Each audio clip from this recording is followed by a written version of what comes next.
안녕하십니까 구독자 여러분, 개인택시 댓글 소통 시간입니다. 먼저 대표님 본인 소개 좀 해주세요. 예, 안녕하세요. 인천 개인택시 조합 지정업체 갈선상사 이원복입니다. 네, 대표님 이번 주에도 다양한 댓글이 올라왔습니다. 그래서 이번 주 또 댓글이 뭐가 있냐면요. 궁금한 게 있는데요. 택시 면허권을 국가에서 발급해 줬을 텐데 왜 국민들끼리 사고팔고 하게 되었나요? 이런 댓글이 있어요. 예, 이분 같은 경우는 그 과정을 잘 모르시는 것 같아요. 네. 국가에서 내줄 때 그냥 무상으로 내준 게 아니에요. 네. 이분들은 처음에 개인택시 1세대죠. 1세대들은 개인택시를 받을 때 10년, 15년, 20년 무사고를 해서 무사고에 대한 포상으로 나온 거예요, 이게. 네. 그렇기 때문에 이게 세월이 흘러가지고 무상으로 받은 거를 다시 개인택시가 종료되면서 지자체에다가 다 반납하는 게 아니고 본인 재산으로 인정을 해준 거죠. 네. 인정을 해서 사고팔고가 된 거예요. 하루아침에 된 게 아니고 수십 년 동안 걸쳐 오면서 형성된 가격이죠. 네. 이런 분들은 국가에서 번호판을 줬는데 왜 이걸 사고 파는지에 대한 궁금증이 많나 봐요. 그죠? 이게 쉽게 말해서 개인이 점포를 해서 점포에 대한 권리금을 받는다고 보시면 되는 거예요. 네, 네. 예. 이번 댓글은요, 이 자율주행차 댓글이네요. 야간에 운전하면 술 취해서 주무시는 분이 태반입니다. 자율주행차 어떻게 깨웁니까? 이런 댓글을 달았는데요. 자율주행차에 대해서 또 한번 얘기를 해야 될 것 같아요. 그죠? 자율주행차 얘기만 나오면 가불론박이 심해가지고 네. 저희가 될 수 있으면은 일정 기간 기다렸다가 어느 정도 진행되는 거 보고 말씀을 드리려고 그러는데 이게 자꾸 그게 안 되는 거예요. 안 네. 되는 것 같고 지금 자율주행 택시 가지고 계속 댓글을 거시는 분들은 기존에 택시 하시는 분들이 거의 없어요. 없고 진입하지도 않으면서 남의 걸 가지고 이래다 저래라 하는 형식이 되는 거예요. 네. 자율주행 택시는 택시예요. 말 그대로 택시지 개인 재산권 가지고 이래라 저래라 할 필요는 없는 거예요. 네. 예. 실제로 자율주행 택시에서 사람이 이렇게 주무시면 깨우지를 못하잖아요. 못 깨우지 어떻게 깨워요 그걸. 네. 그리고 예. 갑자기 뭐 응급 환자가 발생했다 그러면 더 큰 문제고, 그죠? 지금 자율주행 택시는 완전 개발이 끝나려면은 아직도 멀었는데 제가 또 그 얘기를 하면은 저번에 댓글에 그런 분도 있더라고요. 본인하고 내기를 하자고. 네. 뭣도 모르는 분들이 왜 뭐 당나라 얘기를 한다는 둥 뭐 그런 얘기를 네. 하시는데 당나라 얘기가 아니고 지금 현 시점에서는 개발이 덜 끝났으니까 추후에 지켜보면 답은 나올 거 아니에요. 네, 예. 맞습니다. 이 자율주행차가 여러 가지 뭐 갑론을박이 많은데 저희들은 좀 시기가 지금은 아니다 이렇게 얘기하는 사람들이고요. 만약에 이런 자율주행차 이런 문제 때문에 또 안전관리자가 타고 있어야 되는 거 아니겠습니까, 그죠? 지금 개발이 완전히 끝났다면은 안전관리자가 탈 필요 없지만은 네. 안전이 안 끝난 상태에서는 말 그대로 자율주행이 시범주행이라고. 네. 그렇기 때문에 지금 자율주행 택시는 아직 우리가 노는기에는 좀 이른 감이 있는 거죠. 네. 그리고 자율주행 택시가 나온더라도 이게 사업 주체를 분명히 아시는 분들은 이런 걱정을 안 하세요. 네. 택시라는 그 자체가 총량제예요. 정해진 대수에서 움직이는 거지 자율주행 택시가 나온다 해서 그게 수만 대가 딱 불려갖고 움직이는 게 아니라고요. 네. 그러면 기존에 택시 하시던 분들은 전부 다 뭐를 할 거냐고요. 네. 그만큼 합당한 보상이 이루어져야만이 자율주행 택시도 돌아다니는 거죠. 네. 예. 만약 자율주행 택시가 나와서 사업을 하게 되면 그 사업자는 법인 택시든 개인 택시 번호판을 사서 운행해야 될 거예요, 그죠? 그러면요, 지금 사업 면허권의 주체가 누구에 있냐에 대해서 달라지는 건데 그 주체를 이해를 못 하시는 분들이 많더라고. 네. 이번 댓글은요. 개인 택시 하면 5년 안에 무조건 몸 망가집니다. 면역력 떨어지고 운동 부족으로 자꾸 여기저기 아플 거임. 개인 택시 하더라도 하루에 1시간은 꼭 운동하길 바랍니다. 그랬는데 이분 얘기 맞죠? 예, 당연히 말씀이고 개인 택시 같은 경우는 좁은 공간 안에서 손님하고 같이 호흡을 하기 때문에 면역력이 좀 약하신 분은 네. 좀 서로가 안 좋을 수가 있잖아요. 네. 그렇기 때문에 운동을 꾸준히 하셔서 본인이 어느 정도 기초 체력을 만들어 놔야 된다는 거죠. 하루 종일 이러는 게 아니잖아요. 일정 시간을 정해놓고 이러고 쉬는 날짜를 정해서 그 쉬는 날만큼은 음주만 하지 마시고 일정 본인 체력을 좀 만드셔야 그런 위험이 좀 감소되는 거죠. 네. 예. 대부분 개인 택시 1년 하는 동안에는 돈 버는 재미에 열심히 한다 그래요. 그리고 나서 1년 지나면 몸이 좀 그런 것 같으니까 그때부터는 운동도 열심히 하신다 그러더라고요. 지금 개인 택시 하시면서 운동 열심히 하시는 분들 지금 정말 많아요. 네. 서클 동아리가 있어가지고 축구 좋아하는 사람은 저 축구장으로 가고 네. 야구 좋아하는 사람은 야구장, 테니스 좋아하는 사람은 테니스장 여러 가지 서클이 있어가지고 산악회도 있어갖고 나름대로 개인 택시 하시는 분들은 본인 관리를 다들 잘 하세요. 네. 예, 예.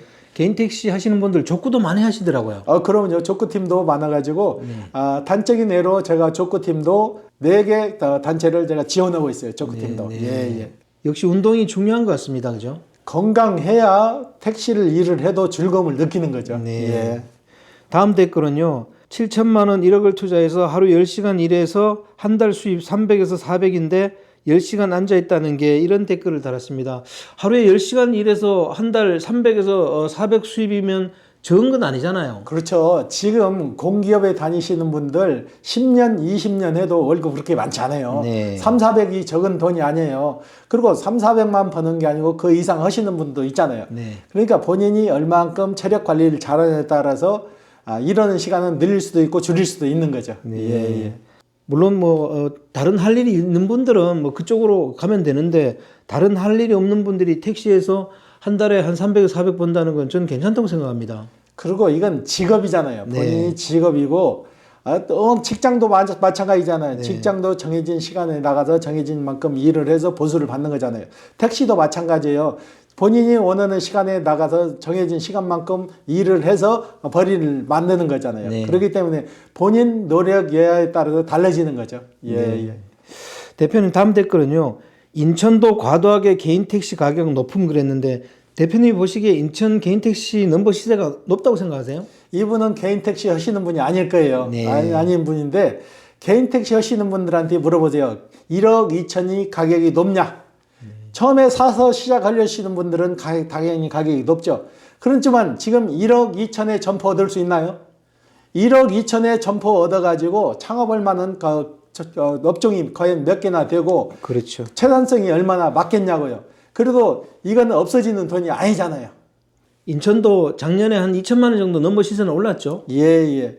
이게 개인 택시도 하나의 점포라고 보시면 돼요. 하나의 점포에서 내가 일정 금액 일을 해서 채단성을 맞춰가지고 그 퀄리티를 높여가지고 거기에 대한 보상을 받는 거니까 쉽게 말해서 점포 같은 경우는 권리금이라는 게 있잖아요. 개인 택시도 마찬가지예요. 내가 열심히 일해서 이 퀄리티를 높였기 때문에 거기에 대한 권리금을 받는 거죠. 예, 예. 대표님 다음 댓글은요. 저랑 같은 고민이네요. 자율주행이 나오면 5에서 10년 후 넘버값 누가 책임질까요? 언젠가는 시작하기 겁납니다. 국가에서 법적으로 보호해주면 좋겠습니다. 그랬는데 국가에서 넘버 시세를 보호해주는 거는 불가능하겠죠? 불가능한 게 아니고 지금 아직 개발도 안 끝난 상태에서 이런 얘기하면 뭐지만은 개인 택시는 총량제예요. 네. 정해진 대수에서 사고 팔고 하기 때문에 자율주행 택시가 나온다고 해도 무제한 공급이 안 되는 거예요. 네. 기존에 있는 택시 수를 그만큼 줄여야 되는 거죠. 네. 그렇기 때문에 걱정 안 하셔도 돼요. 네. 예, 예. 이분처럼 자율주행 택시 나오는 거가 두려우면 제가 볼 때 다른 직종을 알아보는 게 좋을 것 같아요. 그게 더 빠를 수도 있죠. 네. 예, 예. 저희들이 항상 얘기하는 건 뭐냐면 다른 할 일이 있는 분들은 다른 데로 가시면 됩니다. 근데 정말 아무것도 할 게 없는 분들은 그래도 개인 택시를 한번 눈여겨보시라 그런 얘기를 저희들이 자꾸 드리는 거지 다른 게 할 일이 있는데 개인 택시 하라 저희들이 그렇게 얘기하는 게 아닙니다. 그렇죠 대표님? 그렇죠. 저희가 유튜브 방송에도 개인 택시 사라는 소리 안 하잖아요. 네. 예, 예. 그래서 저희들이 개인 택시를 권하거나 차를 소개하거나 신차를 소개하지 않습니다. 예, 다음 댓글은요. 인근 지역까지 영업권 통합되면 택시 시세는 어떻게 되려나요? 예를 들어 대전 시세가 1억 천, 세종이 2억 넘더군요. 대표님 이런 댓글이 달렸는데 택시 영업구역을 통합하려고 그러면 대전하고 세종이 합의가 돼야 되겠죠? 합의가 돼야 되는 거고 지금 시세가 양쪽 도시가 다 틀리잖아요. 네. 그 상태에서 대전은 인구가 많고 세종시는 인구가 적잖아요. 네. 그래서 통합 자체가 어려운 거고 그 지역만 묶여가지고 그 지역에 총량제가 있기 때문에 이건 어려운 문제예요. 네. 예, 예. 이렇게 개인 택시세가 많이 차이 나면 통합은 불가능하다고 봅니다. 그렇죠. 예, 예. 비슷비슷한 곳이 원래 통합하는 거잖아요. 그죠? 사업 영역을 넓힐 수는 있어도 통합 자체는 힘든 거죠. 네. 예, 예. 다음 댓글은요. 자율주행차 나오려면 아직 한참 남았고요. 법적인 절차도 한참 걸립니다. 나온 다음에 택시는 자판기처럼 돌아갈 거임 그랬는데 저도 이렇게 생각하고 있거든요. 대표님은 어떻게 보세요? 자율주행 택시가 나와가지고 기존에 사업하고 계시는 분들이 사업 면허권을 가지고 있어서 그 자율주행 택시를 구입해서 그걸 운행하게 된다면은 수익도 더 나아질 거예요. 왜 그러냐? 지금 사람이 하는 것은 24시간 일을 못 하잖아요. 그렇지만 자율주행 택시가 하게 되면은 시간 관계없이 24시간 나가서 일을 할 수가 있잖아요. 네. 그렇기 때문에 자율주행 택시가 나와도 기존에 택시 하시는 분들은 큰 손실이 없다는 얘기죠. 네. 예, 예. 현재도 도로교통법상 어린이 보호구역 같은 데 가면 수동 조작을 해야 되거든요. 예, 예. 그런 문제도 아직 해결이 안 됐고, 그리고 만약에 자율주행 택시가 나오면 저도 보기에 그냥, 택시는 그냥 영업하고 다니고, 기존에 가지고 계시던 분은 집에서 그냥 스마트폰으로 영업 한 수익만 보면 될 것 같아요. 그렇죠. 내 자율주행 택시가 나가서 어느 구역에서 어느 손님을 모시고 돌아다니는지 모니터로 다 볼 수가 있겠죠. 네. 그래서 그 모니터를 이제 본인이 기존에 개인 택시 하시는 분들이 이 사업 면허권을 가지고 관리를 하게 되는 거죠. 네네. 예, 예. 그리고 들어오면 뭐 청소 같은 거 해주고 그렇게 관리만 하면 될 것 같아요. 그렇죠. 예, 예. 다음 댓글은요. 실제로 서울이 매출이 좋습니다. 관내 영업 때 느낀 점입니다. 확실히 차이 납니다. 우버콜도 많이 올리더라고요. 인천은 우버콜 가뭄에 콩나듯 올리고요. 카카오콜도 차이 많습니다. 7일 영업해보고 관내 때 차이를 알았습니다. 가성비는 서울이 최고인 듯 합니다. 그랬는데 서울이 수입이 좀 좋긴 좋은가 봐요. 그죠? 좋을 수밖에 없는 거죠. 일단 인구가 많잖아요. 네. 인구가 많고 유동인구가 많기 때문에 서울이 최고죠. 네. 서울이 최고인데 이제 단점도 있죠. 지하철망이 잘 연결됐고 차가 너무 많이 막혀가지고 이러는데 기사분들이 그러잖아요. 나는 돈을 떠나서 짜증나서 일 못하겠다는 거는 도로가 그만큼 막힌다는 게 장단점이 있는 거죠. 예, 예. 그렇더라도 인천이 그렇게 수입이 나쁜 건 아니잖아요. 수입이라는 것은 본인이 몇 시간을 일하고 얼마나 효율적으로 일하냐에 따라서 달라지는 거지 서울이나 인천이나 수익 면에서는 크게 차이 안 나요. 네. 예, 예. 서울에서 개인 택시 하고 싶다 그래서 막 할 수 있는 거 아니지 않습니까? 거주 요건이 있잖아요. 그렇죠. 거주 요건이 1년 있고 인천도 거주 요건이 1년 있기 때문에 그 거주 요건만 채우면 가능한 것도 있죠. 네. 예, 예. 그 거주 요건 때문에 서울에 못 가시는 분들도 꽤 있더라고요. 아무 거주 요건이 없어지면 뭐 대한민국 전국 어디서나 사고 팔 수가 있는 게 가능하죠. 그런데 거주 요건도 결국은 없어져야 될 법이에요. 내가 가서 서울에 가서 일하고 싶으면 일을 할 수 있어야 그걸 풀어놔야지. 너 서울에 1년 거주 안 했으니까 서울에서 안 돼. 그것도 법이 잘못된 법이죠. 네. 예, 예. 요즘 시대에 직업을 갖는다는데 거주 요건을 붙인다는 거는 저는 좀 아니라고 봐요. 그리고 거주 요건 같은 경우는 필요가 없는 게 어차피 개인 택시는 총량제로 정해진 대수에서 매매가 되는데 거주 요건 풀어준다고 해서 마냥 다 서울로 올라와서 할 수가 없다는 얘기죠. 네, 그렇습니다. 이번 댓글은요. 서울들도 식당도 당구장도 9시 이후에는 손님이 없어요 그랬는데 지금 경기가 안 좋은가 봐요. 눈으로 보면 느끼잖아요. 저희 같은 경우는 인천에 살지만은 저녁 9시만 되면 거리가 썰렁해요. 전에는 10시, 11시, 12시 돼도 거리가 활성화되고 금토는 아주 불금이라 그랬잖아요. 지금은 금요일, 토요일 날도 거리에 보면 한산해요. 그만큼 경기가 없는 거죠. 네. 경기가 안 좋으면 개인 택시 수입도 좀 떨어질 수 있는 거 아니에요? 당연히 떨어질 수밖에 없는 거죠. 사람이 안 돌아다니는데 택시 수는 많은데 사람이 안 돌아다니면 그만큼 떨어지는 거죠. 네. 이번 댓글은요. 인구 감소, 회식 감소, 소비 감소, 수출 감소, 기업 이익 감소, 구조조정, 취업률 감소, 경제 둔화, 실업률 증가, 환율 증가, 자율주행 택시, 자율주행 버스 등 리스크가 많습니다 그랬는데 이런 분들은 개인 택시를 안 하는 게 좋을 것 같아요. 그죠? 다 부정적인 측면으로 돌아보면 아무것도 못 하는 거죠. 그래도 뭔가는 해야 될 거 아니에요. 해야 되는데 다 부정적인 측면으로 바라보면 아무것도 못 하는 거죠. 네. 예. 맞습니다. 이렇게 부정적으로 보면 개인 택시 말고 다른 업종으로 진출하셔가지고 그쪽에서 일을 하시는 게 맞는 것 같아요. 그죠? 다른 업종은 안 그러나요? 다른 업종도 부정적인 면이 많지만은 그걸 슬기롭게 헤쳐나가는 방법이 더 정답인 거죠. 예. 네.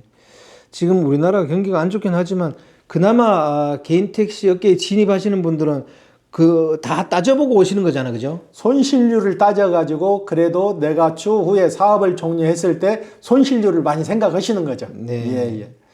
그러니까 이런 걸 생각하시면 제 생각에도 정년퇴직하시고 뭐 두 번째 직업을 갖는 분들은 개인 택시를 한번 생각해 보는 게 전 좋다고 생각합니다. 예, 예. 네. 대표님 이번 댓글은요. 자율택시 운행 자격이 개인 택시 기사들한테 있겠죠? 개인 택시 기사는 운전 안 하고 자율 택시 요금 수금하게 되겠죠? 개인 택시 기사는 절주에 수금만 하게 되겠네요. 그럼 택시 면허값 더 올라가겠네요. 이런 댓글을 달았는데 개인 택시가 만약에 자율주행이 돼가지고 자판기처럼 돌아다니게 되면 개인 택시 면허값은 올라가는 거 이게 맞는 거 아닌가요? 올라갈 수밖에 없는 거죠. 지금 개인 택시 하시는 분들이나 법인 택시 하시는 분들이 하루 24시간 일을 못해요. 네. 자율주행 택시가 나오면은 그건 사람이 선탑을 안 오고 돌아다니기 때문에 24시간 영업도 가능하다는 얘기예요. 그리고 자율주행 택시가 나와서 무궁무진하게 일반인들한테 내주는 게 아니고 택시 자체가 총량제예요. 총량제에서 그 정해진 대수에서 움직이기 때문에 수익률은 더 나아지리라고 봐요. 네. 예, 예.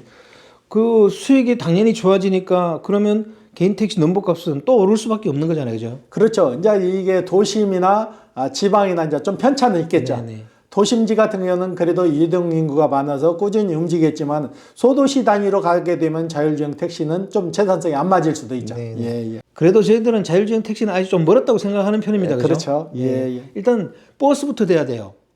버스 되고 그다음 기차 되고 나서 그다음에 자율주행 택시 도입되는 거 이거는 뭐 순리가 그렇지 않습니까, 그죠? 자율주행 택시라는 것은 버스도 마찬가지고요. 네. 정해진 구간을 정해진 시간을 이렇게 맞춰서 왔다 갔다 하는 거예요. 네. 지금 개념은 버스 개념이죠.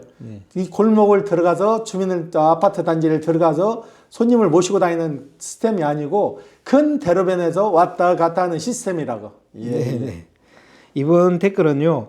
자율주행 된다고 하는 사람들 관련 주식 샀거나 개택 넘버값 배아파하는 사람들이 우기는 거임 그랬습니다. 좀 이런 면도 있죠.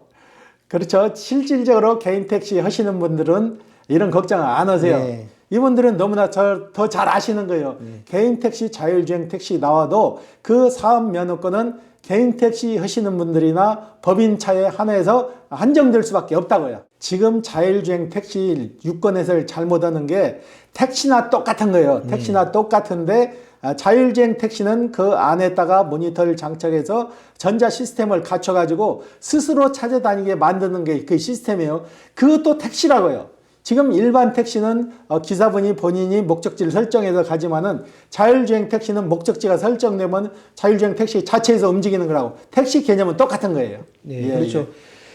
개인 택시 업계에 진입하려고 그러면서 자율주행 택시가 겁이 난다 그러면 제가 볼 때 그분은 다른 거 자기가 잘할 수 있는 거 찾아가지고 그쪽 분야로 가는 게 맞는 것 같습니다. 그리고 자율주행 택시는 저희가 누누이 얘기하지만은 몇십 년 후라고 저는 보거든요. 네. 그 얘기를 하면 또 내기하자는 분도 있을 거예요. 네. 저번에 그 댓글에도 그런 댓글이 달렸는데 이건 내기에서 될 문제가 아니고 과학이 계속 발전되고 연구가 되다면 어느 시기는 빨라지죠. 좀 당겨질 수는 있어도 지금 당장은 아니라는 거죠. 예, 예. 혹시 이런 자율주행 택시 때문에 개인 택시 업계에 진입하는 걸 망설이는 분이 있다면 거기에 대해서 대표님 간단하게 조언 좀 해주세요. 지금 택시에 진입하시려고 하시는 분들 연세가 어떻게 될지는 몰라도 우리 진입하시려고 하시는 분 생전에는 이 자율주행 택시 절대 정착이 안 돼요. 그러니까 걱정 안 하셔도 될 것 같아요. 예, 예. 오늘 인터뷰 감사드립니다. 예. 네, 구독자 여러분 개인 택시 댓글 소통 여기서 마치겠습니다. 안녕히 계십시오. 호호 아재였습니다.